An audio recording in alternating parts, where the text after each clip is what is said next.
గురుని ఈరోజు ఒక మంచి కాన్సెప్ట్తో వస్తున్నా. ఆ కాన్సెప్ట్ ఏంటంటే రైతు అన్న ఎలా మనం తినే బియ్యం పండిస్తున్నాడు ఏమిటి అనేది నీకు ఇలా కళ్ళకు కట్టినట్టు చూపిస్తా, ఎక్స్ప్లెయిన్ కూడా చేస్తా.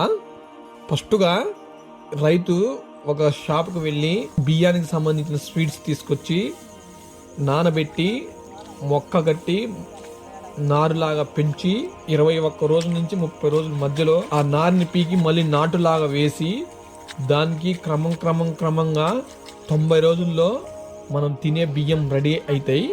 కానీ దాని వెనక ఉన్న కష్టం అంతా ఇంత కాదు. చాలా కష్టపడితేనే మనకి రైస్ రెడీ అవుతాయి. దానికి ఎన్ని కష్టాలు ఉంటాయంటే వాననక ఎండనక దానికి జాగ్రత్తగా చిన్నపిల్లలాగా చూసుకుంటేనే మనకు తినే రైస్ రెడీ అవుతాయి. ఏమాత్రం కొద్దిగా పొరపాటు చేసినా అంటే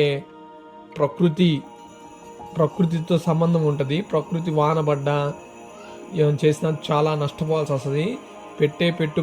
ఇంటికి పెట్టే పెట్టుబడి వస్తుంది కూడా తెలియదు.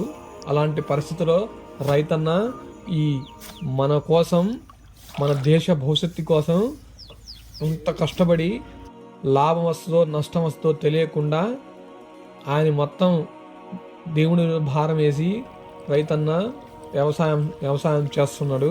అందుకోసం మీకు ఈ మ్యాటర్ నచ్చినట్టయితే ఈ వీడియో కొద్దిగా లైక్ కొట్టండి. లైక్ కొడితే ఈ వీడియో కొద్దిగా బూస్టింగ్ అవుతుంది.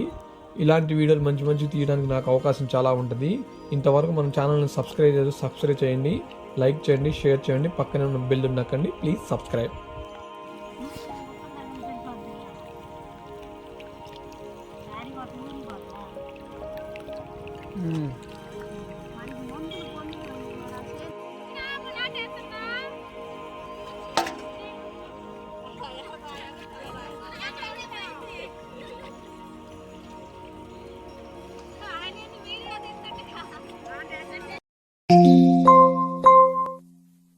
సబ్స్క్రైబ్ చెయ్యొచ్చు కదా.